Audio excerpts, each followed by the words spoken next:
Olá, boa noite, tudo bem? Estamos aguardando a professora Andresa entrar para nós darmos início à live de hoje. Acredito que quem é professor vai gostar bastante. Nós vamos falar de uma coisa bem relevante, né? Bastante relevante para todos os professores de todas as redes de ensino.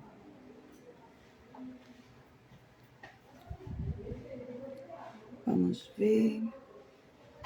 Consigo convidar você.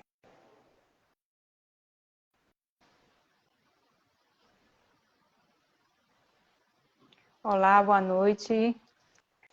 Boa noite a Boa noite. todos. Vamos lá, vamos começar com tudo, porque já tem professor pensando aí já em entrar de férias. Só que tem que pensar que para chegar lá tem todo um caminho a percorrer. E é sobre isso que a gente vai falar hoje à noite. Nós vamos falar Com sobre como certeza. os professores eles podem ter pelo menos 5 ações que vão diminuir a quantidade de estudantes em recuperação. Então, a alta demanda de trabalho, a gente sabe que nessa reta final é grande. E se a gente tiver, né, a expertise de pensar bem sobre como utilizar as estratégias certas para conseguir os resultados que a gente tanto espera, a gente já precisa trabalhar com a prevenção, não é isso, Elaine? Verdade, Andresa. A prevenção, como você acabou de dizer, é importante, é importantíssimo. Ao longo da live a gente vai falando um pouquinho, se aprofundando um pouquinho mais sobre esse assunto, né? Mas é notório e é fato que agora, na reta final, estão todos assim bem atarefados, vamos dizer assim. Muitos professores com muitos estudantes em recuperação, muitos estudantes procurando os professores porque estão nessa situação. E assim, é preocupante, né? É desconfortante estar no final do ano com aquela correria toda, tudo aquilo para fazer, ainda atividades, e recupera uma coisa, e recupera outra, e o aluno vai para a final. Eu acho que muitas vezes nós, professores, ao longo do ano, vamos deixando, e o aluno, ele é muito tranquilo em relação a isso. Vai sempre postergando também, para no final do ano fazer aquela recuperação, né, final e passar. É preocupante. Exatamente. Então, nada de ficar em cima da hora, sofrendo, uma lista enorme de alunos, sem saber o que fazer, tendo uma alta demanda, porque a gente sabe que não é só essa questão de fazer recuperações, de fazer avaliações.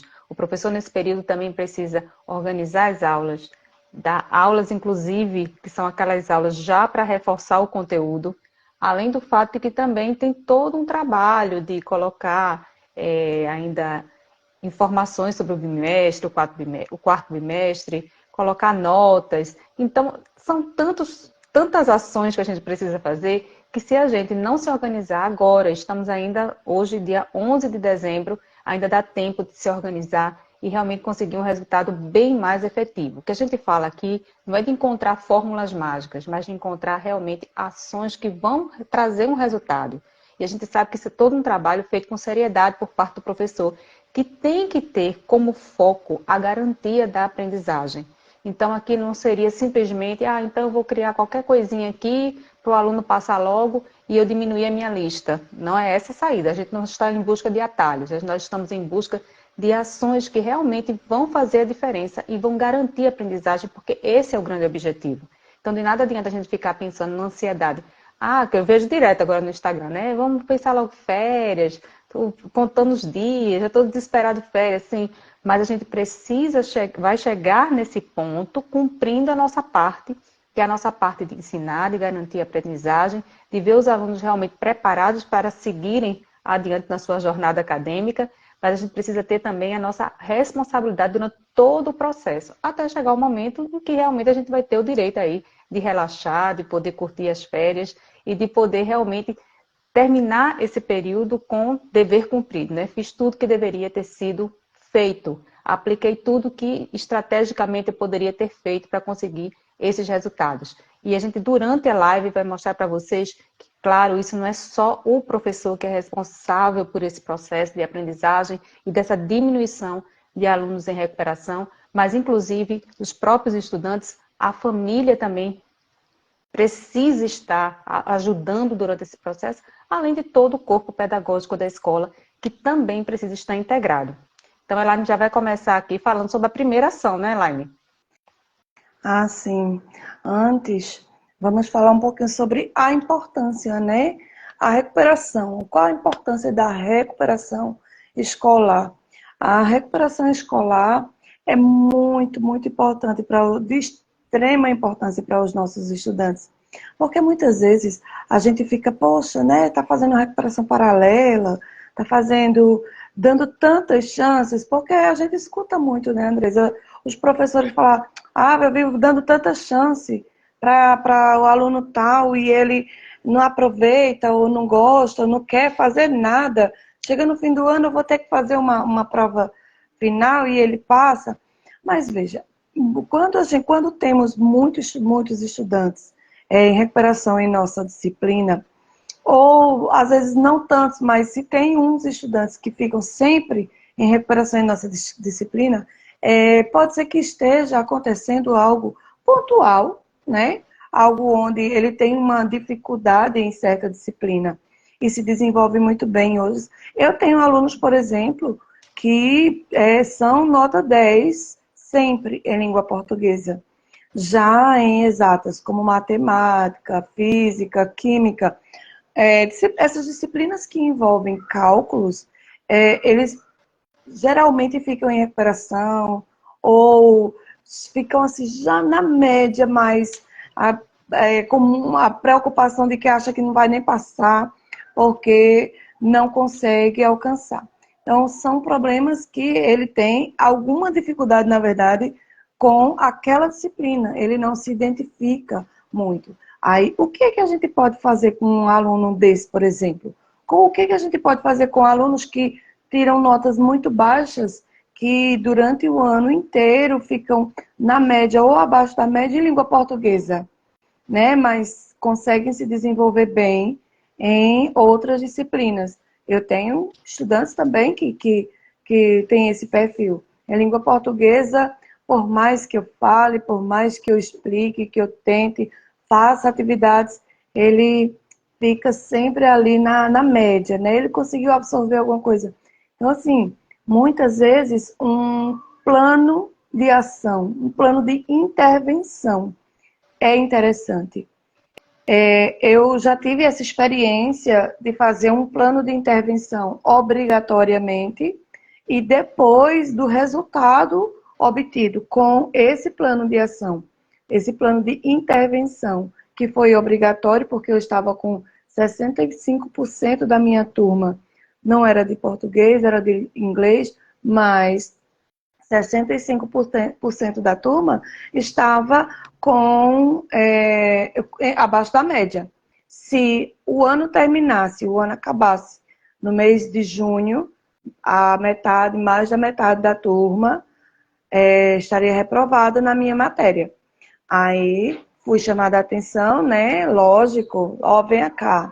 Você precisa fazer um plano de ação, um plano de intervenção para recuperar as notas desses meninos. Aí eu fiquei assim, naquela preocupação, disse, poxa, se eu fiz tantas atividades, eu expliquei, eu trouxe músicas, na minha cabeça, né? Eu tinha feito tudo para que esses alunos conseguissem atingir a média. Eu tinha feito, inclusive, recuperação paralela e não conseguiu, a maioria, como foi visto, né? Não conseguiu atingir nem a média. Aí eu falei, tá bom. Aí fiz pesquisas, né? Aí fiz um plano de intervenção, onde os estudantes teriam que fazer muitas coisas na prática. Eu trouxe, nesse plano, eu trouxe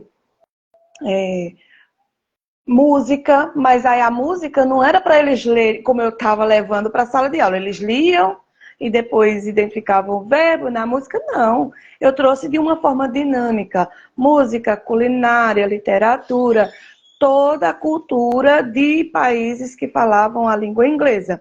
E eles precisavam apresentar para os outros alunos das outras salas ir para os professores e, logicamente, explicar o que a gente estava estudando em inglês. Falar algumas palavras em inglês. O foco não era a pronúncia, o foco era eles aprenderem a gramática, né? E assim, o resultado foi maravilhoso. Eles apresentaram em forma de stand, eles mesmos se organizaram, cada um pesquisou a cultura do país, a área da cultura que eles estavam, que eles escolheram, né?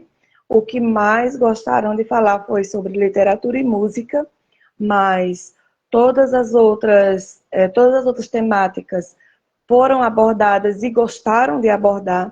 Na culinária, eles fizeram um banquete americano, né? E assim, foi maravilhoso. Então, assim, esse plano de intervenção, a princípio, foi obrigatório para mim, né? Eu não gostei no início, mas depois o resultado que foi obtido foi maravilhoso. Os estudantes, até hoje eu converso com eles, eles comentam, olha, lembra daquele trabalho que nós fizemos de inglês, e foi muito, muito bom, foi maravilhoso.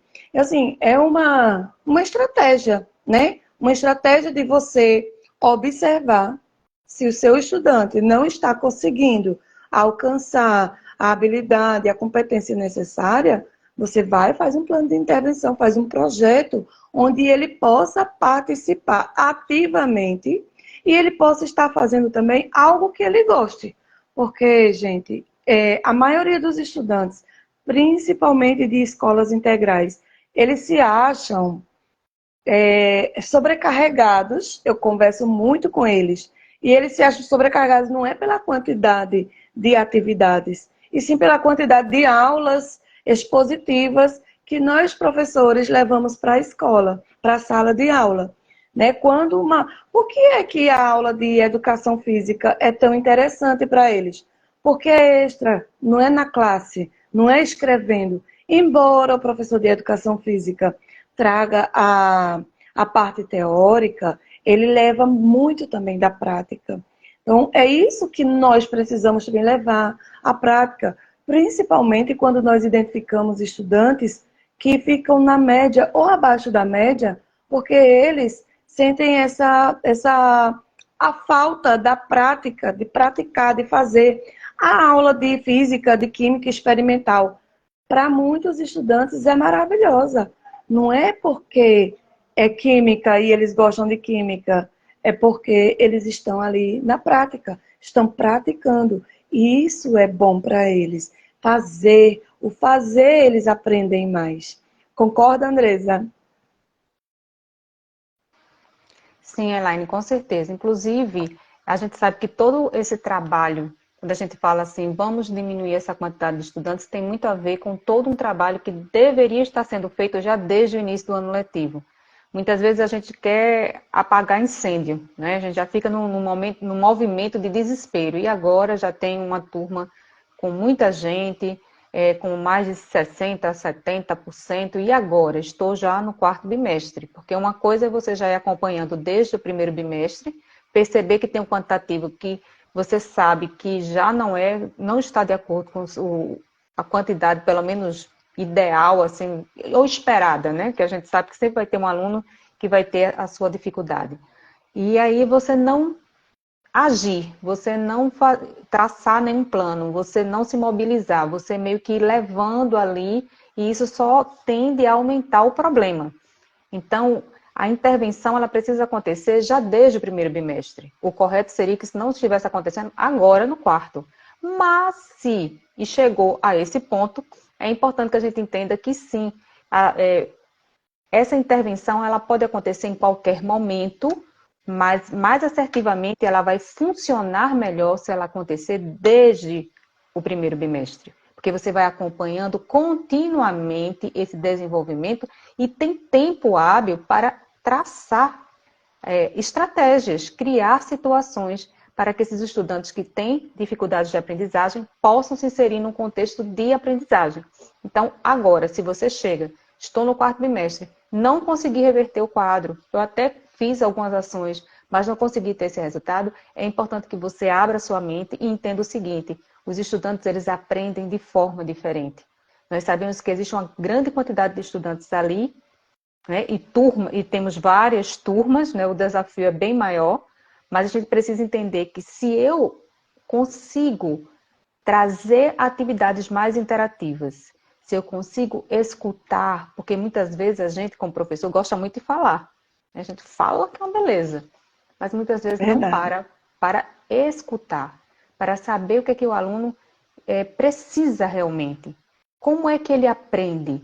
Porque pode ter certeza que se você tem uma turma com 45 alunos, os 45 alunos não aprendem da mesma forma. E a gente dá sempre a mesma aula, do mesmo jeito, como se todo mundo fosse aprender da mesma forma. E aí os resultados, eles não acontecem a contento.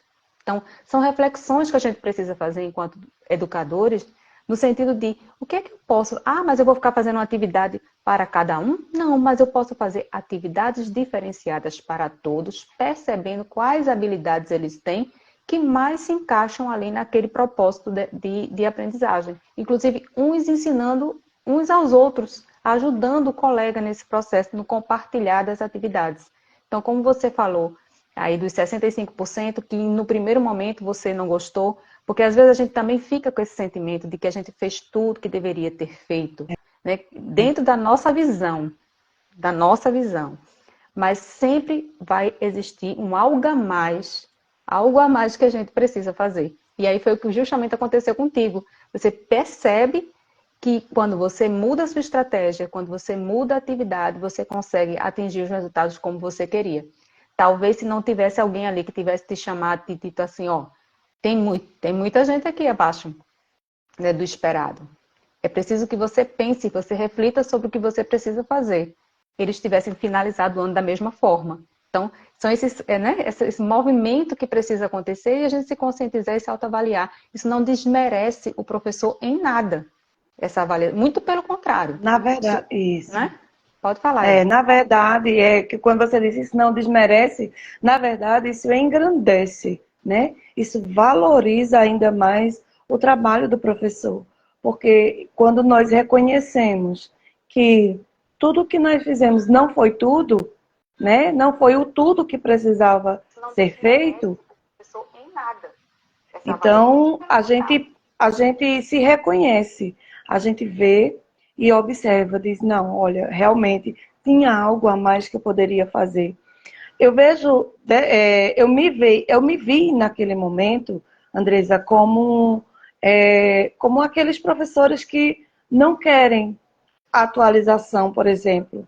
Aqueles professores que acham que muitas vezes, eu tenho muitos anos de experiência, eu já vi tudo isso, então é nisso que vai dar e ponto.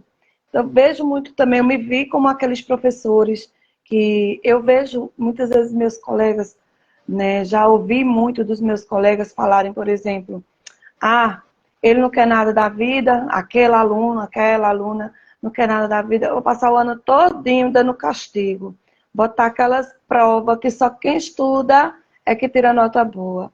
Aí no final do ano, tá com esse resultado, infelizmente, né? De 65, 70, 75, 80% da turma prestes a ser reprovada. E já ouvi muitos comentários também, inclusive eu fui desse tipo de professora, de dizer, eu passo o ano todo entrando nota baixa, quando for no final do ano eu libero. Mas por quê? Né? Por quê? Por que é dessa forma? Não tem que ser assim. Eu, enquanto professora, eu digo muito que, enquanto professora, o meu sucesso está pautado no sucesso do aluno, ou vice-versa. O sucesso do aluno é o meu sucesso. Então, se aquele aluno demonstra que entendeu, que aprendeu, que muitas vezes é tão crítico que ele diz, professora, será que a senhora não errou isso aí, não? Ele consegue já identificar, muitas vezes até quando nós cometemos erros, que é bom, porque é sinal de que nós estamos ensinando tão bem que o aluno está melhor que o professor, muitas vezes. Então, assim, e eu gosto, nunca aconteceu comigo de o aluno chegar de dizer, ó, tá errado isso. Mas eu já vi muitos comentários de professores, de alunos, inclusive, dizer, olha, a professora fulana estava fazendo isso e deu errado. Isso é bom. Não é que o aluno está sendo grosseiro, ele está mostrando que ele aprendeu. Ele aprendeu muito bem aquilo que foi ensinado, né? E muitas vezes também já cheguei em sala de aula e eu nem comentar, porque o ideal é no início do bimestre a gente colocar todo o conteúdo que que os alunos vão ver naquele bimestre, né? E um aluno chegar para mim, professora, o próximo conteúdo que nós vamos ver é tal, tal, né?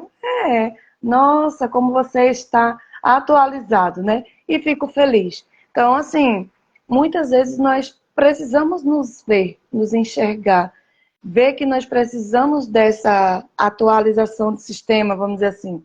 E o quanto antes nós identificarmos, nós realizarmos uma diagnose, né, uma avaliação diagnóstica na nossa turma, nas nossas turmas, e identificarmos que o aluno tal, 2, 3, 4, a quantidade que for, de alunos tem dificuldade naquela disciplina ou em determinado conteúdo, o quanto antes, melhor, para que nós possamos tomar as devidas providências e corrigir, né, aqueles pequenos deslizes que nós cometemos muitas vezes, né, aproveitar o resultado dessa diagnóstica para realizar, para planejar, melhor dizendo, os nossos próximos passos, observar o que está dando certo e continuar, né, e aprimorar, melhorar aquilo que já deu certo, mas,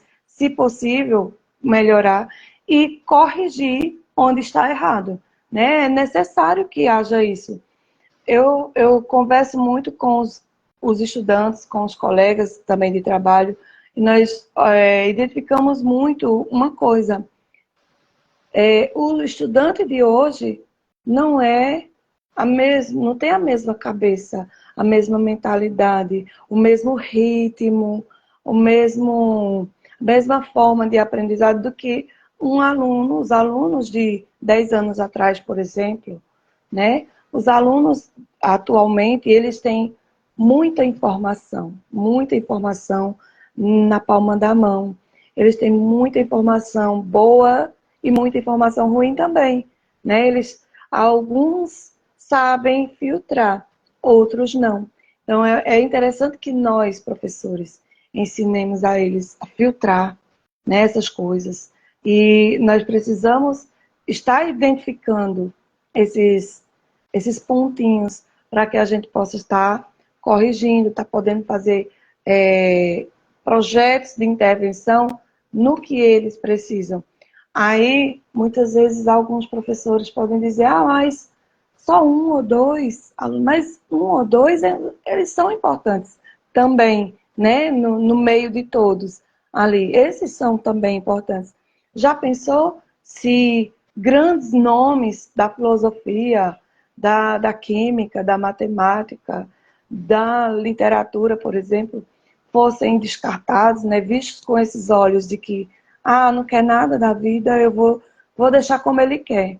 Os jovens, eles precisam de disciplina e eles precisam de ser direcionados, né? Eles precisam ter esse direcionamento, que muitas vezes a gente acha que é porque ele não quer nada da vida, mas é só porque falta um pouco de direcionamento, de entusiasmo, de incentivo para que eles queiram, né? Quando a gente eu vejo muitas vezes algum estudante que é rebelde, que dá trabalho, muitas vezes, não são todas, mas na maioria das vezes, eu pego esse aluno, coloco assim meu monitor, esse aluno para fazer alguma coisa interessante, que ele se sinta útil naquele momento, né? Então, a partir desse momento, ele começa, já deu muito resultado, ele começa a observar e dizer, eu sou útil, a professora está precisando de mim, então agora eu vou bagunçar menos, porque a professora está me enxergando, né? Muitas vezes ele está indo tão mal, mas aí você começa a incentivar, de certa forma, o trabalho que ele está fazendo, a elogiar as pequenas coisas, porque essas pequenas coisas são muitas coisas para eles, né? E quando a gente começa a dizer, olha, estudante, olha, aluno, eu gosto, eu quero que você aprenda também. Você é importante, você é inteligente, você consegue. Ele vai começando a desenvolver certas habilidades que para ele não importava, achava que era besteira, mas vai começando a melhorar. Exatamente, Elaine. Inclusive, eu vou falar um pouquinho agora sobre a questão da personalização do ensino, né? A gente fala muito sobre como personalizar esse ensino, que seria a mesma coisa que você ter um olhar atento, específico, para as necessidades individuais de cada estudante. Numa turma tão heterogênea, nós sabemos que isso é um desafio. No entanto, com base no que você falou, que é a primeira ação, que é você ter esse cuidado com a diagnose, a gente já consegue identificar quais são os estudantes que têm dificuldades em determinadas habilidades e como você pode trabalhar essas habilidades durante todo o ano. O que a gente precisa analisar bem é que, à medida que você leva atividades diferenciadas, você já consegue, sim, ter melhores resultados. Porque, por exemplo, se você usa somente um tipo de avaliação, exemplo, eu só faço a prova escrita, e você acredita que todos os estudantes da turma vão ter bons resultados na prova escrita, você pode sim estar pisando ali na areia movediça. Por quê? Porque alguns, por exemplo, vão ser melhores na questão da oralidade, na apresentação de um trabalho, na produção de alguma atividade prática, né? Ou serão melhores na parte da aprendizagem em termos do visual, do sensorial. Então, a maneira de aprender é diferente e a maneira também de ser avaliado, se a gente for analisar, interfere nos resultados que aquela pessoa pode dar ou não.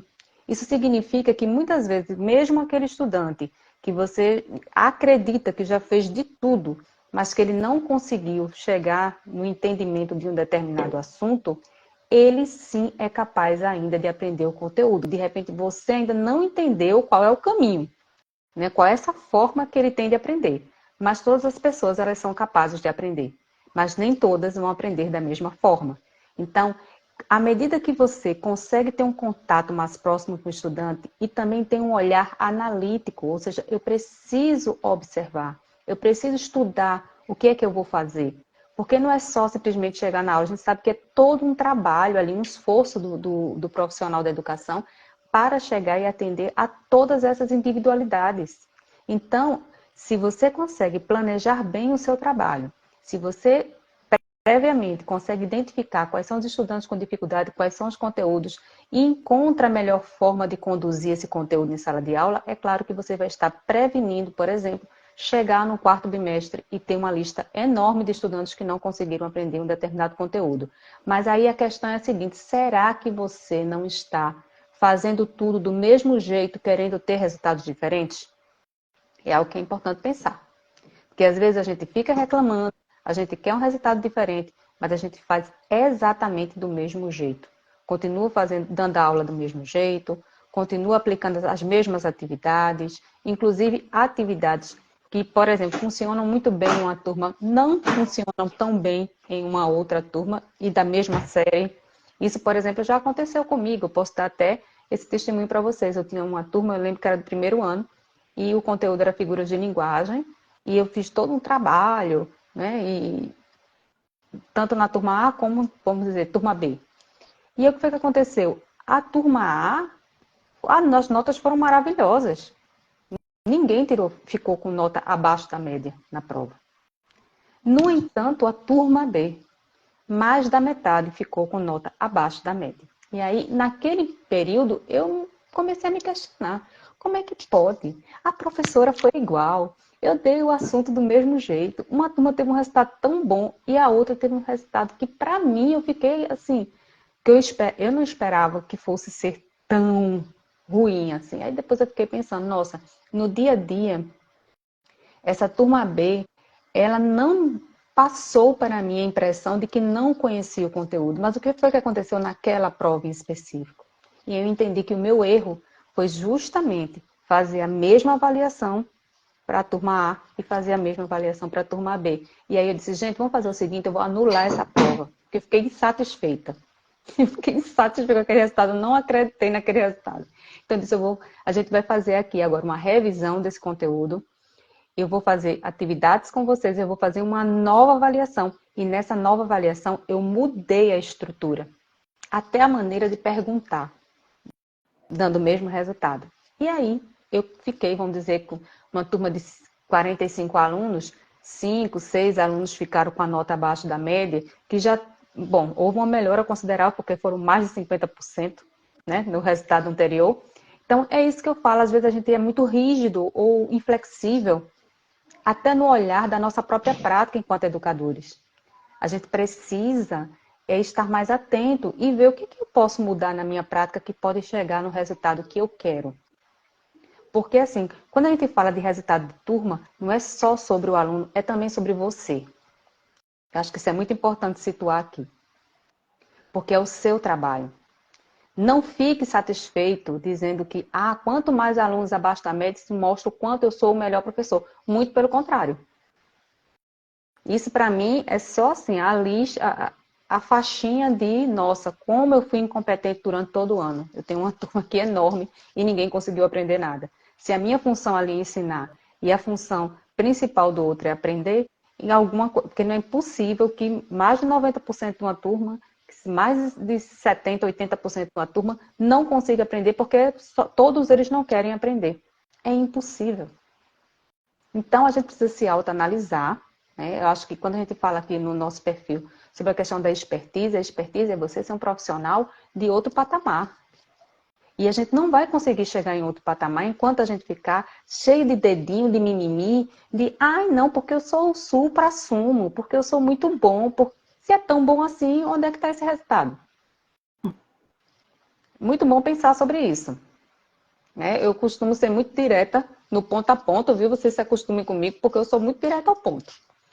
Então, assim, o bom professor é aquele que sabe exercer bem a sua liderança. E como líder da turma, ele precisa, sim, garantir a aprendizagem junto com outros fatores que a gente vai discutir ainda aqui na live. Não é só o professor, claro, mas estamos falando agora do papel do mestre. Ou seja, quem é esse mestre? É aquele que ensina, aquele que se torna referência, aquele que se torna exemplo, aquele que sabe administrar situações, aquele que vamos dizer assim, que é solidário com o outro, que é empático com o estudante. Porque a sociedade em si já é cheia de julgamentos. Você não serve para nada, você não quer nada, os rótulos estão aí. Então, se você, dentro de uma sala de aula, é mais um para julgar, é mais um para dizer que ele não tem saída ou que ele não vai conseguir fazer nada da vida, você não está cumprindo seu papel de liderança. Então, eu acho importante que a gente reflita, porque muitas vezes a sua palavra é só aquela gota d'água para que ele realmente abandone a escola, deixe se desmotive para continuar. Mas eu não consigo aprender mesmo. Eu não consigo mesmo. Então, muitas vezes é a sua palavra, é aquela questão, né? A palavra ela já tem poder. Eu já escuto na minha casa que eu não dou certo para nada. E chego na escola, é a mesma coisa, eu estou começando a acreditar que realmente o negócio é comigo. É melhor abandonar logo essa escola ou não levar muito em consideração, porque isso não vai dar certo. Então, a gente precisa entender que, enquanto professores, nós somos Verdade. pouco, não sei. Pode ser que seja daqui a muitos anos, mas o importante é que você faça o seu trabalho. O seu trabalho é semear. É um semeador. Eu vejo o professor como semeador.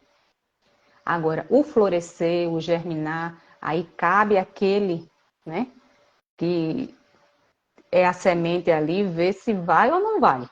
Mas aí a gente fez a nossa parte. Que é a Então, terra, né? Que está recebendo exatamente, a semente. a terra que está recebendo a semente. Então, aqui, a gente falar sobre a questão de adaptação curricular, a gente muitas vezes precisa mudar a rota, literalmente, perceber quais são as estratégias que vão atender a essas capacidades diferenciadas dentro de sala de aula e dar sempre um feedback contínuo. Eu preciso estar sempre dialogando com o estudante e mostrando a ele quais são os caminhos, as dificuldades que ele não tem, como é que ele pode melhorar. Eu preciso dialogar, eu preciso conversar com ele. Não é um embate, não é uma luta, não é um julgamento, mas é uma conversa em que eu preciso dizer o quanto é importante que ele aprenda, para que é importante aprender e como eu posso ajudá-lo a chegar nesse objetivo. Então, a gente precisa conversar. Sobre as estratégias de avaliação, a gente precisa da avaliação diagnóstica, né? A gente já falou sobre essa questão aí, que é muito importante, e fazer isso continuamente. Oferecer atividades diferenciadas, porque, como eu já falei anteriormente, as pessoas não aprendem do mesmo jeito, e a gente, quando passa na nossa graduação, a gente já sabe disso, e se precisa renovar a informação, se atualizar, vamos estudar, a gente precisa estar sempre buscando conhecimento, não são só os estudantes, a gente também precisa estar aprendendo. E a flexibilidade na avaliação, ou seja, por que eu preciso avaliar sempre no mesmo formato? Por que não posso avaliar de uma forma diferenciada? E estudo de caso, né? Ver quais são as dificuldades daqueles que precisam ser atendidos para melhorar a dificuldade e aqueles, inclusive, porque também tem isso, os estudantes que já têm um bom conhecimento sobre um determinado assunto e precisam de desafios adicionais. Se eu faço uma boa avaliação, se eu estou ali continuamente avaliando, eu tenho condições de atender a todas essas situações. E adaptar essa aula tradicional, trazendo, inclusive, e incorporando a tecnologia. A gente já vem falando isso aqui, ó, desde o quê? Acho que foi em setembro, né? Mais ou menos isso, entre agosto e setembro que a gente abriu aqui esse perfil, a gente vem falando. Não tem mais como a gente ignorar a questão da importância da tecnologia dentro da educação. Não tem mais como a gente fazer de conta que ela não existe. Então, se você É continua na sua verdade. aulinha quadradinha, então o resultado com certeza não será aquele que você espera. Agora vai a Elaine aqui, que a gente falou de diagnóstico, falou sobre personalização, isso é importante como a segunda ação, e agora vem a Elaine com a terceira ação. O uso de recursos tecnológicos, né? Mas antes, você falou uma coisa aí que eu achei muito interessante e me fez lembrar de uma professora que, questionada certa vez, disse, uma pessoa foi dizer a ela assim, disse, ó, professora, eu vejo você tratando os alunos tão bem, brinca tanto com eles. Mulher, tem horas que eles dão tanto trabalho, como é que tu consegue? Aí a professora foi e disse, é porque eu penso o seguinte, que às vezes eles são tão maltratados verbalmente, né? Em casa, na rua, por onde eles andam. As pessoas só tratam eles dessa forma, que eu penso que se pelo menos se tiver uma pessoa para tratar eles bem, eles vão se sentir um pouco melhor. O dia deles vai ser melhor. Então eu procuro ter o máximo de paciência com eles e trato eles bem direitinho. E realmente ela é uma professora desse tipo, que trata muito bem, como você bem falou aí, né? Às vezes eles escutam tanto em casa os pais, os familiares, os irmãos, os colegas, né? Não maltratando, mas dizendo que eles não conseguem, incentivando eles a desistirem dos estudos, a não continuarem os estudos no ensino superior, por exemplo, e às vezes chegam na sala de aula e só o que eles querem é ouvir, pelo menos de uma pessoa, que é a professora, incentivando eles a estudar, que eles sim conseguem, que bastam querer, que bastam crer, e correr atrás, né? Lógico, estudar, que vão conseguir. Isso é importante, que nós, professores, tenhamos essa consciência, né? Não é só visão, não, é consciência de que nós ficamos bem próximos dos nossos estudantes, né? Nós os vemos todos os dias, ainda que a gente não tenha aula naquela sala, mas a gente está com eles todos os dias ali. Muitos deles nos confidenciam muitas coisas que não falam até para os pais, né? Confiam na gente, né, em tudo. Então, que nós possamos ter essa visão, né, esse olhar de pai, de mãe mesmo, de incentivar, de estar ajudando eles a buscar. E quanto aos recursos tecnológicos, assim, eu sou muito suspeita para falar, porque eu sou uma defensora nata do tecnológico, de usar as tecnologias, né, os recursos tecnológicos em sala de aula. E é assim, procurar formas, né, se você ainda tem um certo receio. Eu sei o quanto é difícil, a gente está pensando, poxa, vou entregar o celular ao aluno, aí o aluno vai e vai estar olhando Instagram, TikTok, qualquer outra rede social, menos fazendo atividade. Mas olha, eu tive umas experiências, não foi uma só, foram mais de uma, né, na escola ultimamente, com os recursos tecnológicos. Eu levei o Kahoot, levei outros quiz, levei algumas atividades para fazer com eles, porque eu estava fazendo aqueles testes, né, de aula expositiva, atividade, slide. Aí eles faziam, até que faziam as atividades, mas aquela coisa que morgada, né? Faziam de todo jeito, porque não estavam se sentindo motivados. No dia que eu levei uma dinâmica, foi uma dinâmica boba. Boba que eu digo assim, coisa fácil de se fazer, né? Eu solicitei um pacote de bola de bexiga, né? E olha, vem cá, um de cada grupo, dividi a turma em grupos e coloquei um quiz na tela, mas aí tinha que vir um de cada grupo para fazer parte daquela brincadeira ali. O que ganhasse, o grupo ia ganhar a chance de responder primeiro. E assim, foram duas turmas diferentes, como a Andresa disse, não são iguais, né? Para as duas turmas que eu levei, uma metade, ou menos da metade da turma participou, participaram do quiz, mas foi aquela coisa um pouco menos ativa, né? Mas quando fui para outra turma, duas turmas de terceiros anos, na turma B, nossa, todo mundo se envolveu, brincaram. Eu tive que pesquisar na internet mais brincadeiras, porque as que eu tinha levado se esgotaram, né? Eles brincavam assim como crianças, né, que não adolescentes, mas crianças que estavam amando brincar. E eles, enquanto os que estavam brincando ali, dança das cadeiras, estourar a bexiga no chão, na barriga do outro, e um monte de brincadeira diferente, enquanto eles estavam ali disputando quem ia responder primeiro, o restante da equipe deles estavam respondendo, porque se ganhasse tinha que responder automaticamente. E assim, eu vi a participação deles e levei, gente, o Kahoot, que é ótimo, é fácil. Você encontra quiz prontos lá no Kahoot. E você pode fazer, você pode personalizar, você pode acrescentar. Então, assim, bem dinâmico. Se você não se sente à vontade para fazer esse tipo de jogo, de brincadeira, vai no Canva. No Canva tem jogos já prontos também que você pode estar adaptando, né? Que dá para fazer com os alunos. Tem jogo da memória também lá que você pode fazer e imprimir. Enfim, tem diversas coisas que dá para fazer com os estudantes e coisas que eles gostam.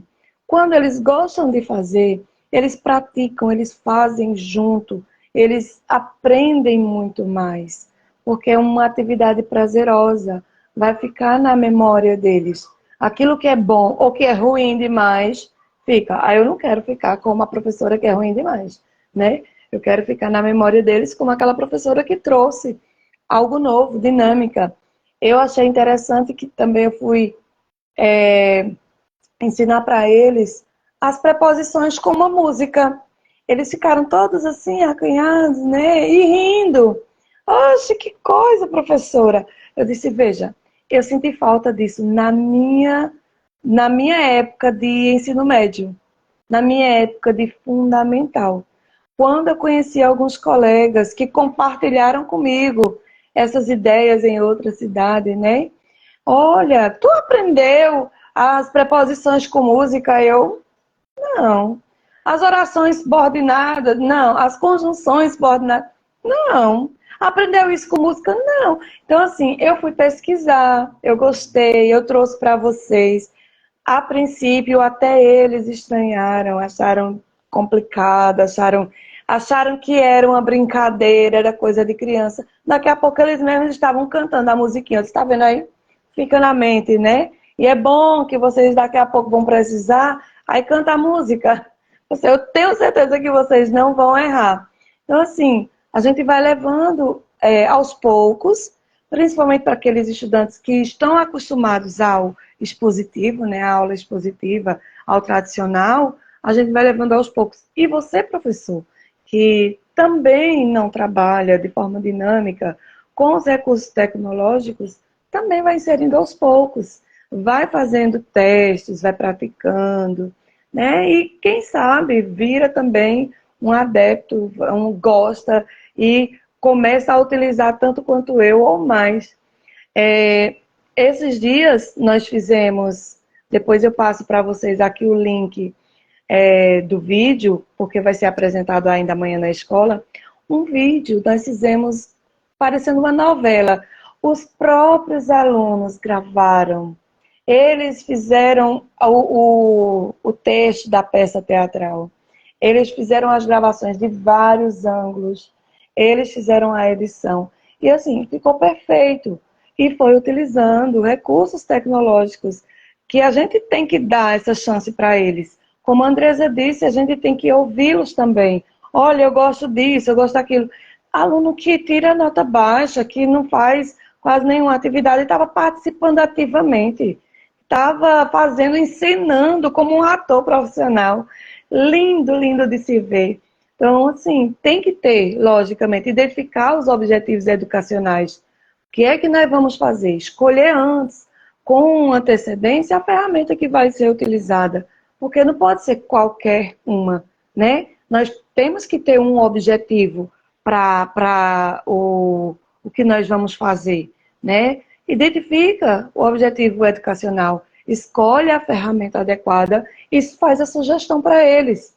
Escolher a ferramenta adequada dá um pouquinho de trabalho? Dá, mas no início, depois a gente vai no automático, já vai fazendo, eu lembro, tem essa ferramenta, tem mais essa.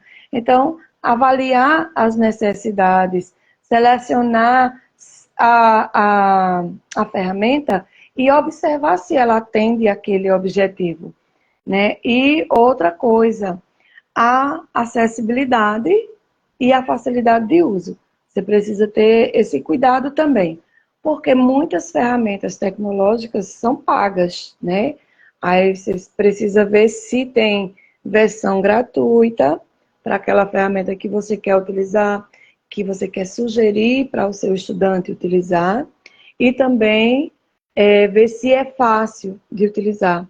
Eu recomendo muito que o professor comece com o Canva, porque é muito intuitivo, né? Para quem tem uma certa facilidade com a informática, é intuitivo. Você vai fazendo e vai clicando ali, dá para fazer isso, você mesmo vai identificando, né? Mas, logicamente, que você pode ir aprofundando, usando outras, e agregando também, né, ao Canva, como muitas vezes a gente faz. Os estudantes utilizam muito para edição de vídeo, o CapCut é muito bom também, né? Eu utilizo também. A integração na estrutura curricular, né? Tem que ter um alinhamento com o currículo. Aquilo que eu estou querendo fazer, que o meu estudante está querendo fazer, utilizando as ferramentas tecnológicas, está sendo de acordo com o currículo, né? Eu preciso estar observando. Mas, gente, para falar a verdade, acredito que em tudo hoje dá para inserir. No currículo, dá para inserir as ferramentas de tecnologia, as ferramentas de inteligência artificial, as ferramentas tecnológicas, né?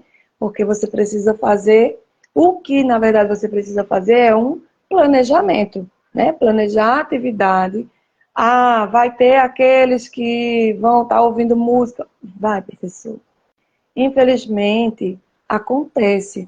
Mas aí a gente chega junto, diz, ó, vem cá, tu tá ligado que tu precisa dessa atividade, eu já estou trazendo isso aqui porque é diferenciado, é bom para você, vai ser bom para você aprender mais, mostra os coleguinhas fazendo, engajados, participando, faz acordos, né?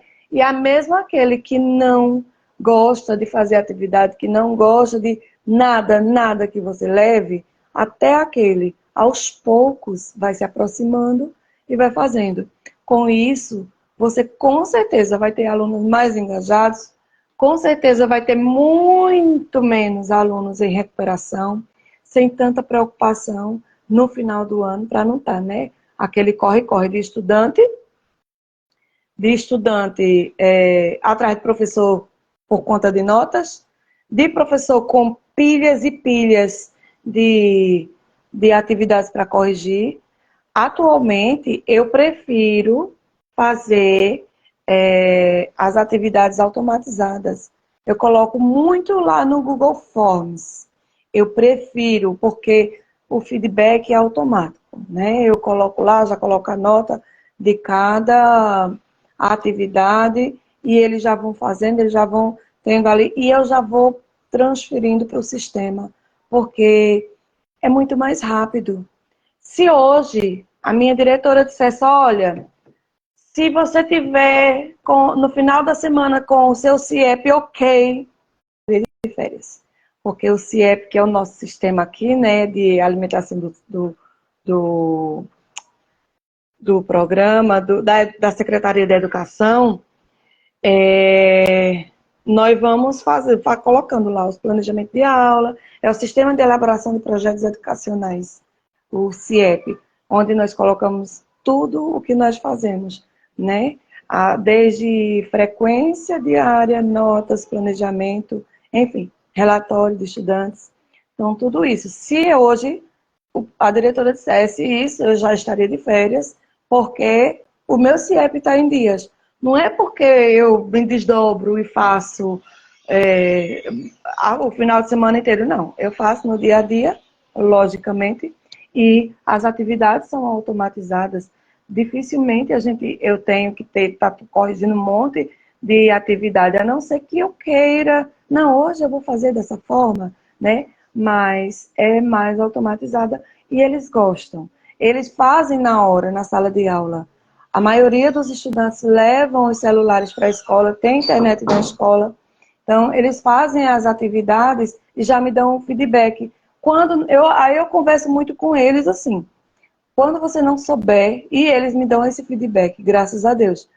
Quando você não souber, não vai pesquisar no Google, não. Me pergunta antes de pesquisar no Google, porque aí eu vou encontrar uma forma de fazer você mesmo encontrar a resposta. Porque você sabe, muitas vezes é só aquela coisa do automático. Eu vou ali e pergunto, eu quero a resposta pronta. E a resposta pronta não é legal. Porque na hora de você fazer uma prova de concurso, um Enem, um vestibular, você não vai ter respostas prontas, né? Você vai ter que pesquisar aqui, no seu HD. Então é melhor, eu converso muito, faço muito essa conscientização com eles, né? Mas eu utilizo muito os recursos tecnológicos, a tecnologia em sala de aula, porque é uma coisa que eles gostam muito e a gente precisa estar adaptando o conteúdo, organizando, melhor dizendo, para que seja passado de uma forma que eles gostem. Agora a Andresa vai falar um pouquinho sobre personalização, né, Andresa? E engajamento. Na verdade, já falou sobre personalização, né? Agora é parceria com a família, com os pais. Então,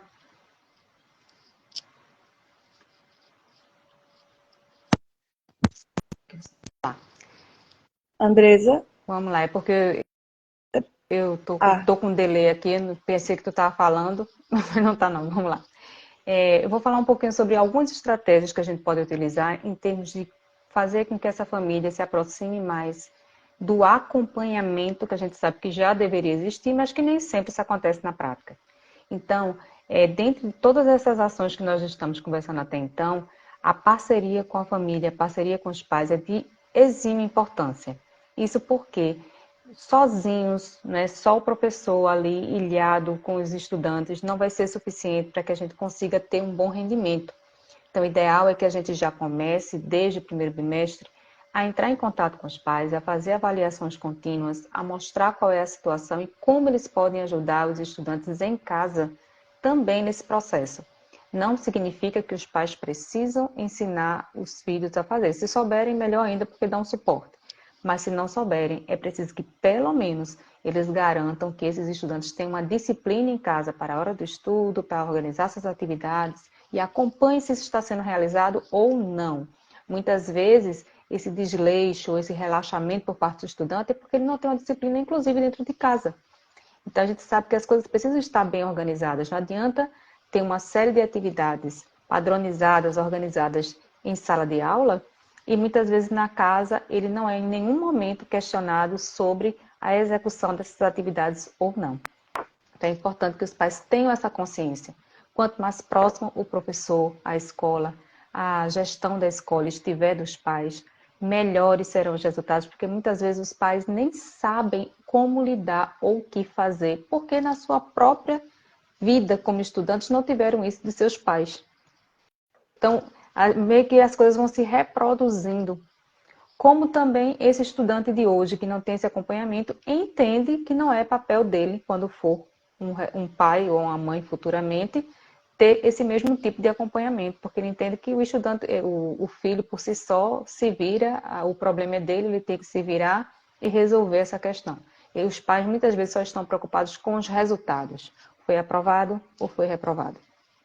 Muitas vezes não se preocupa nesse processo aí de lidar com essas dificuldades, de ajudar, inclusive, o professor a também fazer o trabalho dele no sentido assim de, se eu passo uma atividade, se eu marco uma prova, por que esse estudante não estudou, por que esse estudante não fez atividade, será que os pais também não estão me ajudando nessa conversa, nesse diálogo, para que ele possa ser mais interativo, mais estudioso?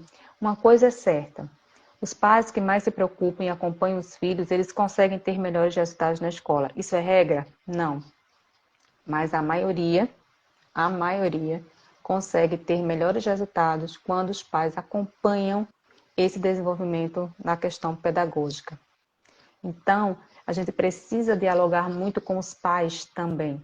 E aí tem algumas estratégias que a gente pode fazer para envolver os pais e realmente surpreender os estudantes. Uma delas é promover feiras de conhecimento, feiras de ciências, em que os pais dos estudantes possam organizar esses trabalhos junto com eles. Você já pensou como os estudantes iriam se surpreender de saber que seus pais estiveram participando ativamente de um projeto, seja uma gincana, seja uma feira, e não precisa, mas meu pai e minha mãe trabalham, sim, ok, mas não é possível que nem no final de semana ele tenha uma horinha para dedicar ao filho e ajudá-lo num projeto, e o filho conseguir compartilhar com os colegas, ou por meio de uma foto, de um vídeo, ou só contando, né, oralmente contando, como foi a participação desse pai, dessa mãe, desse tio, desse avô, que depende do modelo de família, né? Que participou junto com ele ali daquela atividade. Então, quando a gente vê essa integração dos pais participando ativamente, eles também se sentem ali, vamos dizer assim, reconhecidos. Nossa, meu pai e minha mãe me ajudando aqui, participando junto comigo. Isso sim traz uma grande diferença, porque essa cumplicidade, essa conexão, ela também precisa acontecer na família, né? De se tornar algo importante, não só para o estudante, não só para o professor, mas inclusive para os pais também. Então, uma estratégia seria essa: o professor organizar uma atividade em que os pais sejam convidados a participar ativamente dessa atividade junto, né, com os filhos. Pode ser uma atividade recreativa, uma dinâmica na escola, pode ser um trabalho que seja passado prático, né, que possa ser feito em casa com a ajuda dos pais e que ele possa compartilhar como foi vivenciar esse momento de organizar isso. E isso tudo pode ser avaliado. Vamos sair aí da caixinha que a avaliação só pode ser a prova. Só pode ser aquela provinha com tantas questões de múltipla escolha, tantas discursivas e acabou o mundo. Né? Pode ser feito de outra forma também. Então, uma dica seria essa, de vocês aplicarem uma integração entre os pais. Pensem aí, eu sei que vocês são bem criativos e vocês vão conseguir pensar aí como direcionar o conteúdo de vocês com os pais participando ativamente. Convide os pais, converse, e aí vamos junto aí nesse projeto, melhorar a situação dos estudantes, e eu tenho certeza que eles vão estar abertos, né, a ajudar os filhos também nesse processo. Um outro exemplo aqui é um clube de leitura conjunto. Eu acredito que isso é muito importante, a gente falar sobre a questão da leitura, que vai ajudar o estudante em todas as disciplinas, e não só em língua portuguesa, como erroneamente muita gente acha, que isso é só papel de língua portuguesa a leitura. Não é. A leitura tem que ser analisada em todas as disciplinas. Pode ser vista em todas, ensinada em todas as disciplinas. Então, o que é que você pode fazer? Clube de leitura junto com os pais. Convide os pais para participarem de uma roda de leitura, ou que ele ajude o filho em casa em um determinado trecho. Como é que isso pode ser apresentado para o estudante, né? Ou pelo estudante dentro da sala de aula? Então, você vai criar ali formas de fazer com que essa família se aproxime. Pode ser, inclusive, incentivando os pais a contarem suas próprias histórias aos filhos, e depois os filhos reproduzem isso em sala de aula. Porque quando a gente se aproxima da história das pessoas com as quais a gente tem conexão, que a gente conhece, a gente começa até a ver a nossa vida por outra perspectiva. Quais são os sonhos? Como é que eram os seus pais na época quando ele tinha a sua idade? Quais eram os sonhos que ele tinha? O que é que ele conseguiu realizar? O que é que ele não conseguiu realizar? Como é que era a escola para ele? Como é que era a escola da época dele? Façam contrapontos. Criem situações em que ele vá refletir sobre a situação. E dentro dessas reflexões, aí você vai aplicar o seu conteúdo. Ah, o que é que eu estou ensinando hoje que eu posso relacionar a essa dinâmica em que os pais estão envolvidos? Faça uma pesquisa em casa, eu quero que você traga agora falando sobre o pai. Ah, se for matemática, qual era, na época, sei lá, do período X que esses pais viveram, como é que era a estatística da educação, como é que era, quais eram as leis da educação, será que era o mesmo formato que é hoje, como é que era o vestibular? Depende da turma, né? Vamos dizer que seja um terceiro ano. Como é que era o vestibular da época dos pais? Como é que eles faziam para estudar? Quais eram as dificuldades que eles tinham? Quais eram as facilidades? Então, tudo isso é um leque, né, de informações que você pode trazer para a sala de aula de uma forma dinâmica e realmente chamar a atenção, para dizer, nossa, nunca pensei quantas vezes os próprios filhos não conhecem a história dos seus próprios pais. E você também, como professor, pode contar, inclusive, a sua história. Você pode ser também um grande incentivador, servir de referência. Os estudantes gostam de se conectar através de histórias, porque eles começam a pensar sobre a sua própria história, que ele ainda está ali no início, né? Tem muita coisa para aprender, ainda tem muita coisa que ele ainda pode fazer, que de repente um pai, um professor, já passou por essa fase, mas que ele ainda tem condições de reavaliar, de pensar, de refletir e muitas vezes fazer diferente, ou fazer igual, ou fazer melhor. Então, a gente pode também trazer esse tipo de atividade para a sala de aula. E uma outra questão aqui que eu acho importante é ter sempre um canal aberto para a comunicação. Aí a gente vê que a tecnologia hoje pode nos ajudar.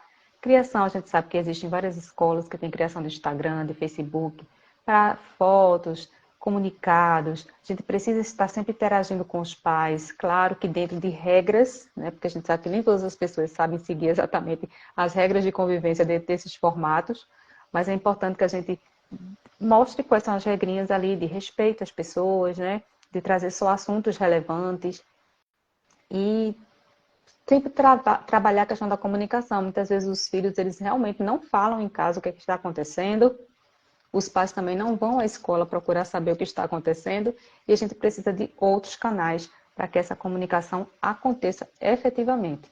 Então, a comunicação digital, existem as plataformas online que hoje estão à disposição e que podem ser utilizadas com um propósito realmente pedagógico. Tem os boletins informativos, que a gente precisa trabalhar essa questão da comunicação, falando periodicamente, sobre como é que está a situação daquele estudante ou daquela turma, de como os pais podem se envolver em atividades para melhorar essa aprendizagem. Reuniões individuais é muito importante, a gente sabe que tem várias escolas que têm os plantões, né? Geralmente final de bimestre, fala da situação, mas eu falo até que não deveria ser sempre só no final. Essas reuniões individuais precisam acontecer durante o bimestre, e não só no final, porque no final já tem nota, já não tem mais muito o que ser feito, só pensando na próxima unidade. Mas durante a unidade é importante que os pais sejam chamados, sim, para que eles possam ajudar nessa intervenção. E finalizando aqui, falar sobre o boletim mensal, que seria um resumo mensal, né, do que acontece, e as redes sociais educativas, como eu já falei, que a gente possa utilizar a tecnologia a nosso favor. Vamos lá, Elaine, agora vamos para a quarta ação. Quinta, né? É monitoramento contínuo. Já estamos na quinta. A quarta foi a parceria com os pais. Olha, Ah, menina. foi? Ah, é Foi. verdade, passou. Foi. Monitoramento contínuo, né? Então, qual a importância desse monitoramento, né? E que seja contínuo. Veja só, quando a gente fala em monitoramento, a gente pensa que besteira, né? Os professores estão sempre vendo ali, tá todo mundo já. Gente, muitas vezes nós deixamos passar pequenas coisas, né? Há uma necessidade de que haja um monitoramento constante do desempenho dos estudantes. Tantos Ds agora, né? Deu uma alteração aqui. Monitoramento constante do desempenho dos estudantes é necessário. Muitas vezes um aluno vem se arrastando devagarinho, e de repente você vai, não, ele é assim mesmo, tem dificuldade e tal, mas não tem que ser assim, a gente precisa estar observando, como a Andresa disse, personalizar, né, as atividades, as avaliações. Dá para a gente fazer avaliações contínuas também. Esse monitoramento já justamente através das avaliações contínuas. Ah, mas eu vou estar todo dia levando, toda semana levando uma prova para o meu aluno. A gente pode fazer atividades, porque, infelizmente, eles acham que a participação em fazer a atividade já está ganhando a nota da atividade. E a gente fazendo isso, do monitoramento, né, ele está levando a atividade daquele conteúdo que você viu naquele dia, né, que a cabeça está mais fresquinha. E no dia seguinte, né, você vai estar fazendo a memória dele trabalhar, né, a cabecinha, o tic-teco trabalhar, para que eles fiquem sempre lembrando daquilo que ele aprendeu, praticando aquilo que ele aprendeu e memorizando, né, não só decorando, mas aprendendo realmente o que ele aprendeu. Essas atividades, valendo nota, nem que seja valendo meio ponto, que incentiva eles a fazerem, né? De qualquer maneira, e você está ali observando se ele está fazendo. Ah, mas precisa ser uma atividade. Você não disse que as atividades precisam ser escritas. Não, gente, não precisa ser. A gente faz uma dinâmica, a gente faz uma brincadeira, a gente faz algo que eles possam participar, mas que eles possam nos dar um feedback. Lembro de uma vez que eu fiz um twist. Vocês conhecem? Conhece, Andresa, aquele jogo, twist? Que é mais em família? Sim, já ouvi falar, mas nunca joguei. Pronto. Eu também nunca tinha jogado, né? Porque todas as vezes que eu ia pensar em comprar, eu dizia, poxa, mas é tão caro, né? Aí tive uma ideia, eu disse, vou fazer um twist. Fiz em casa, gostei, brinquei com os meus filhos. Ou amei, né? Tem que ser contorcionista para poder brincar, mas enfim. Aí pensei assim, não, eu vou fazer um twist literário, um twist gramatical. Aí já veio o outro professor, eu posso pegar a tua ideia? Eu vou fazer um twist da matemática, pode. O outro, já vou fazer um da geografia, beleza. Maravilha, tudo que é bom é para compartilhar, né? Ideia boa é ideia compartilhada, parafraseando aí um colega. Eu levei esse twist, aí eles, olha, não sei brincar não, mas vamos aprender. Levei as regrinhas, fiz uma roletazinha com... Lembra daqueles spinners, né? É spinner, né? Que ficava girando, que tinha... Pronto, com um spinner que ele gira mais rápido. E assim, eles amaram, mas tinha que fazer uma pergunta. para poder... E quem ficava um da equipe de fora, respondendo as perguntas, e o outro, quando a pessoa da equipe errava, ia colocando pé, mão, cabeça, enfim. E assim, foi uma dinâmica interessante. Foi uma avaliação? Foi. Foi uma avaliação ali naquele momento de brincadeira, eles estavam me dando um feedback, que se tinham aprendido ou não. Ah, mas toda aula tu leva uma dinâmica? Não, nem toda aula leva uma dinâmica. Eu dou o conteúdo, explico o conteúdo e depois eu levo a dinâmica. Né? Não é todas as vezes que dá para a gente fazer. Seria maravilhoso, né? Seria perfeito. Mas, enquanto não chegam essas ideias, vamos trabalhando como podemos. E adaptamos aquilo que não dá para ser feito do jeito que era para ser. Então, assim, é uma forma de monitorar o nosso aluno, de observar se eles estão participando, se eles estão compreendendo, se eles estão desenvolvendo as habilidades necessárias para aquele conteúdo que foi ensinado, né? Então, essas estratégias para acompanhar, temos várias estratégias para acompanhar o progresso do nosso estudante e identificar algumas possíveis dificuldades que ele tem. Uma delas é esse, né? O monitoramento, fazer a observação, observar se ele está aprendendo, faz atividade escrita, faz atividade dinâmica, faz atividade oral, e vai diversificando, observando se de que forma ele aprende melhor, né? E qual a melhor forma que dê para envolver todos, né? E se ele está conseguindo se desenvolver. Nós precisamos ver e identificar, saber se o nosso aluno está conseguindo se desenvolver. Não é manter ele no 2, 3, 2,5, 3, 3,5, até a terceira unidade, e na quarta unidade ele tirar 10 e ter que tirar um 10 na recuperação final. Eu preciso estar dizendo para mim mesma que o meu aluno está aprendendo. Como é que eu vou saber? Através das atividades avaliativas. E como a Andresa falou, não existe só um tipo de avaliação. Existe avaliação quantitativa, qualitativa e diversos outros que nós podemos citar aqui, que você pode fazer com o seu estudante. Então, qual outra estratégia você poderia utilizar? Uma mini avaliação diária, com perguntas rápidas, para que ele dê aquele feedback rápido, né? Isso também vai fazendo com que eles memorizem. Outra estratégia de monitoramento, quadros de respostas. Certa vez, eu levei para eles, como minha disciplina é língua portuguesa, eu estava com um clube de leitura com alguns estudantes e eu queria envolver toda uma turma na leitura, porque eu percebi que eles estavam com dificuldades.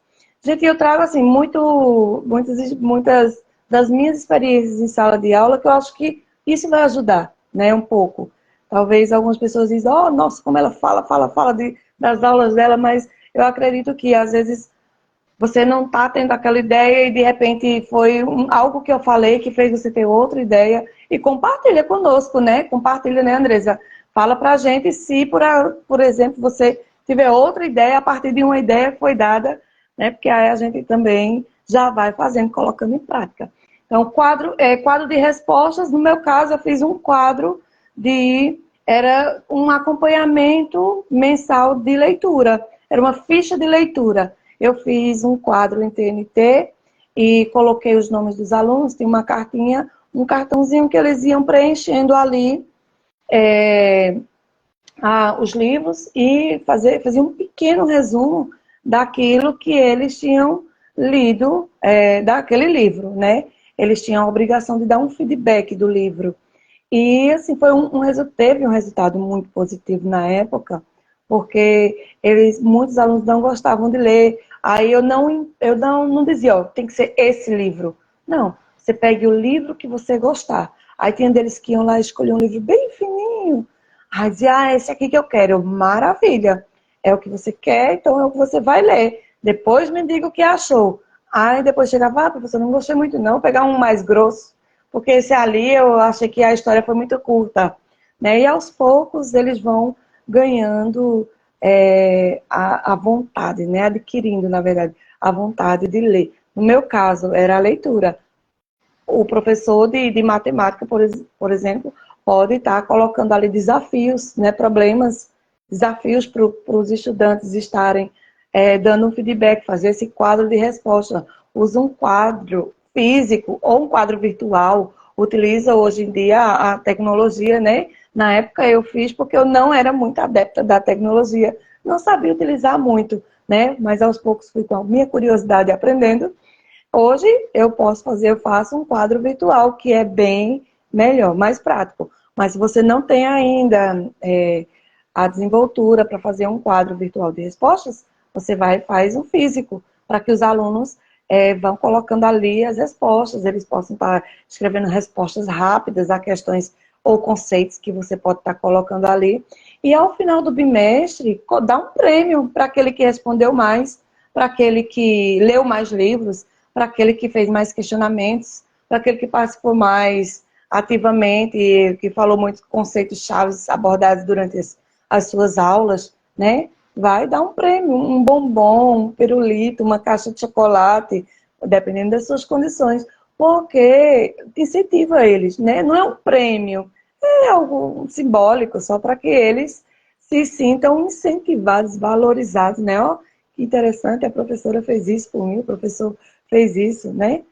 Alguns testes surpresa de vez em quando, talvez não valendo nota, mas hoje é um teste surpresa, para que eles deem um feedback, né? Uma estratégia também de monitoramento. Ah, tem também um portfólio. O aluno pode estar produzindo portfólios dos alunos. Eles podem estar pegar um caderno ou folhas avulsas e fazer grampeados, fazer em uma pasta, colocar em uma pasta, fazer aquele portfólio das amostras dos trabalhos que foram feitos, dos conteúdos ao longo do tempo, né, do bimestre, do ano letivo, do semestre, não sei, você escolhe. Isso vai permitir ter uma visão progressista, assim, progressiva do desempenho dos alunos. Mas, assim, um pouco aquém do que a gente realmente quer. Só que para ir aos poucos, né, para não assustar também. Os check-ins individuais, o que é isso? Que check-ins são esses? Faz um check-in, chama individualmente cada aluno, pergunta como eles se sentem em relação ao conteúdo estudado, se eles têm algumas dúvidas específicas, vai anotando ali e depois traz para eles assim uma revisão. Não precisa ser semana de prova. Não, traz uma revisão do conteúdo que você viu, né? Do conteúdo que você deu para eles naquela semana, naquele bimestre, naquele mês, né? Rubricas rápidas, né? Rubricas e critérios de avaliação. Você utilizando as rubricas e colocando ali com clareza os critérios para avaliação das tarefas, dos projetos que vão ser desenvolvidos, ajuda os alunos a entenderem melhor as expectativas e você pode estar identificando melhor também as áreas que precisam ser melhoradas, né? Você vai colocar ali a rubrica, né? Ou os critérios avaliativos. Aí daqui a pouco eles vão estar tirando as dúvidas com você. Professora, professor, eu não entendi esse critério aqui. É o que a senhora quer? É o que o senhor está pretendendo com isso, né? Às vezes a gente acha que o conteúdo está tão claro para nós, como é que aquele aluno não conseguiu entender, né?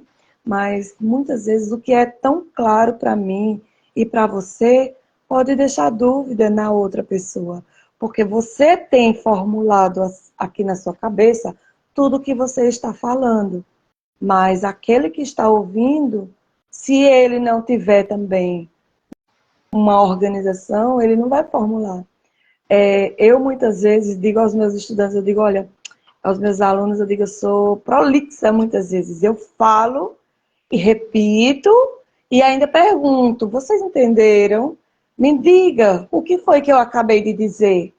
Porque Muitas vezes a gente fala um A mais B, só que eles entendem que é B mais A, sabe? Confundem um pouco as coisas.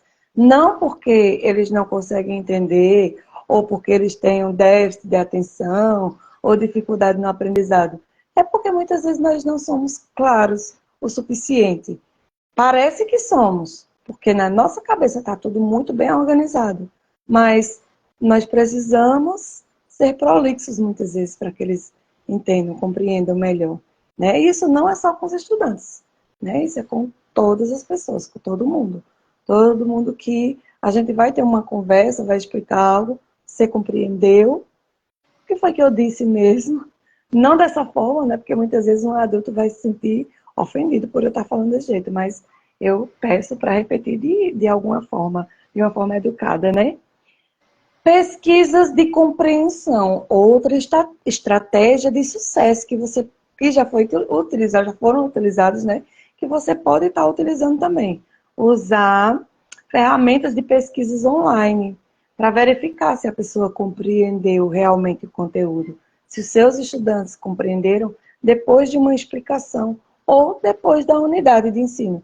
Terminou o bimestre?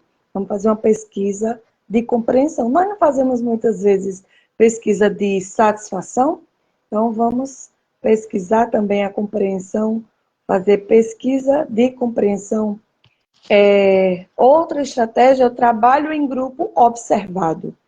Né? Quando a gente vai fazer algum trabalho, vamos observar grupos de trabalho para identificar como os alunos interagem, como eles contribuem para o trabalho coletivo.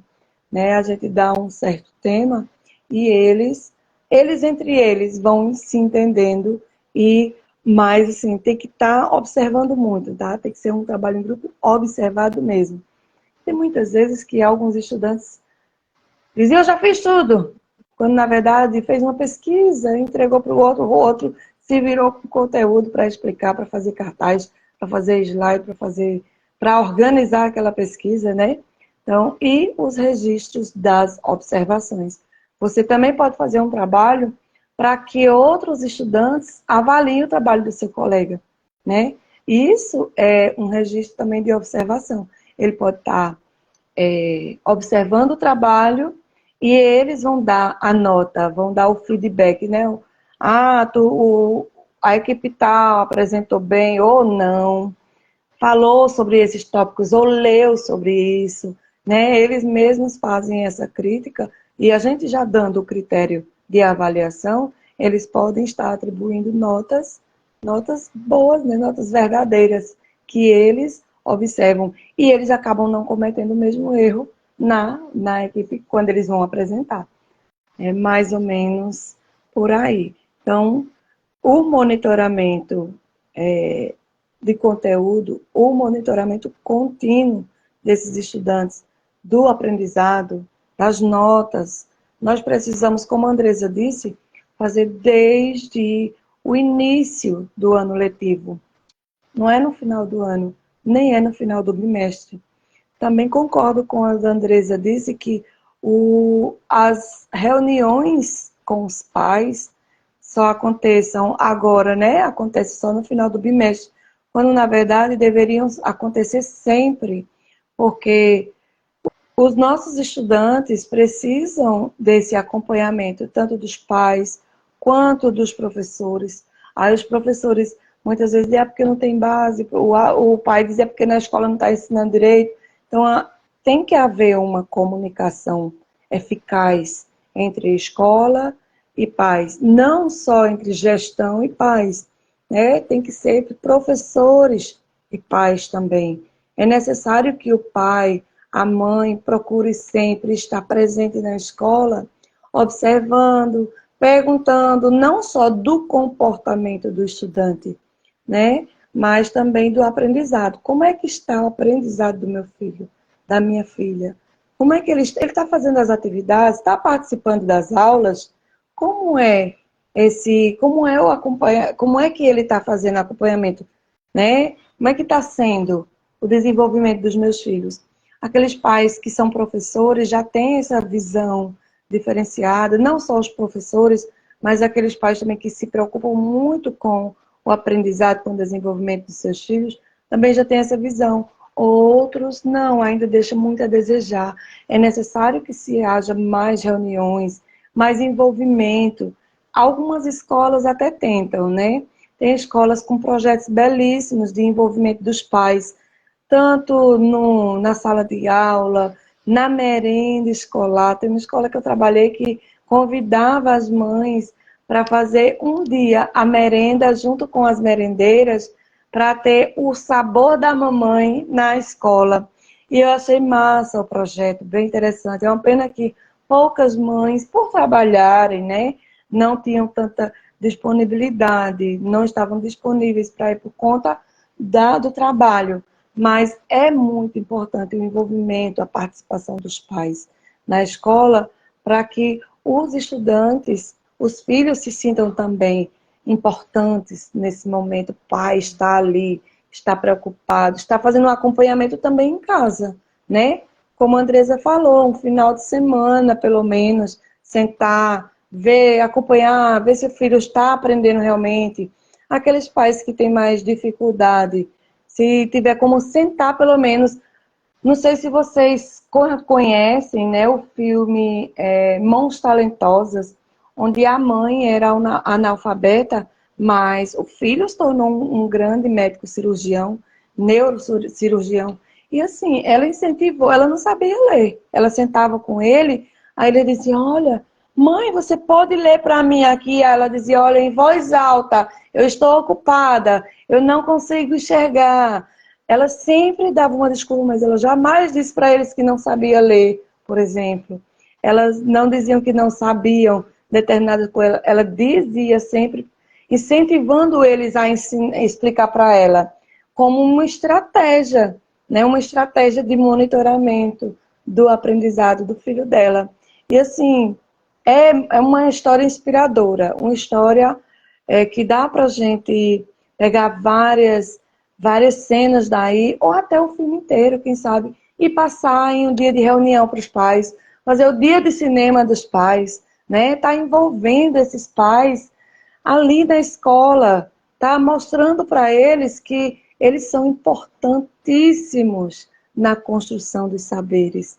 Eles são importantíssimos na construção desses aprendizados, do desenvolvimento dos filhos deles, que eles deixam tão confiadamente em nossas mãos, né? Mas nós precisamos dizer a eles, nós precisamos também que vocês em casa incentivem seus filhos a estudar.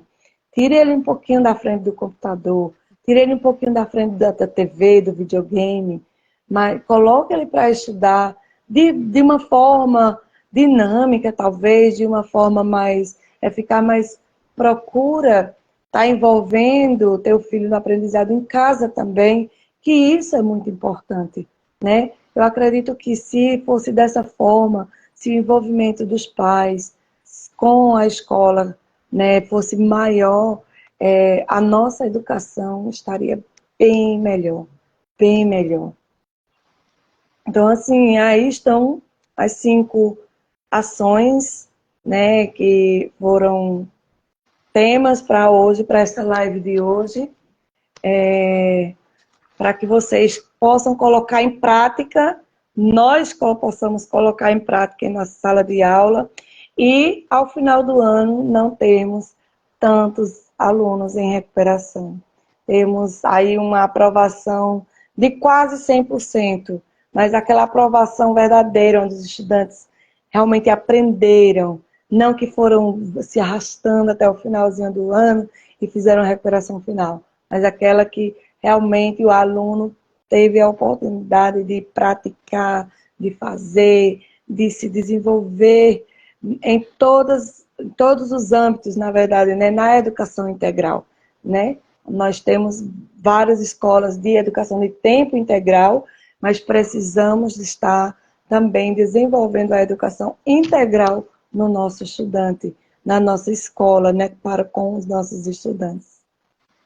Né, Andresa? Exato. Então, fiquem aguardando sempre no feed, o @expertise mestra, um perfil que fala diretamente para professores. Se vocês ainda não seguem esse perfil no Instagram, sigam. porque lá vocês vão ter dicas de como terem aulas mais criativas. Inclusive, eu e a professora Elaine, nós também estamos oferecendo uma mentoria para quem quer melhorar em termos de aprendizagem como professor no uso de tecnologias. Então, tanto o uso do Canva, como também as ferramentas de inteligência artificial, que tiver interesse, pode entrar em contato conosco através do direct. E também temos alguns arquivos que podem auxiliá-los, arquivos digitais que podem auxiliá-los tanto na questão pedagógica, como também na parte agora do Natal, de materiais que vocês podem utilizar. Então, entre em contato pelo direct, que nós vamos ter o maior prazer em atender e conversar com vocês a respeito disso tudo. Então, foi um prazer estar com vocês aqui essa noite. Foi maravilhoso, foi ótimo. Só lembrando que nós temos também uma comunidade no Facebook, né? O Expertise Mestra. Cliquem lá, nos procurem lá, sigam-nos, participem da comunidade e semana que vem temos mais, não é isso, Andresa? Temos mais lives e conteúdos novinhos em folha para vocês, mais algo mais interessante. Lembrando que temos também, além dos materiais em PDF para auxiliar em sala de aula, temos também um planner. Estamos preparando mais um, que é para professores.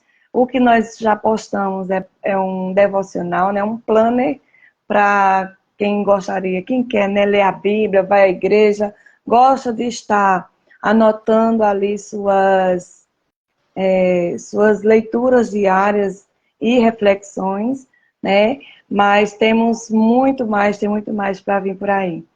Beijão e até a Beijo, boa próxima, se noite. Deus quiser. Boa noite. Boa noite.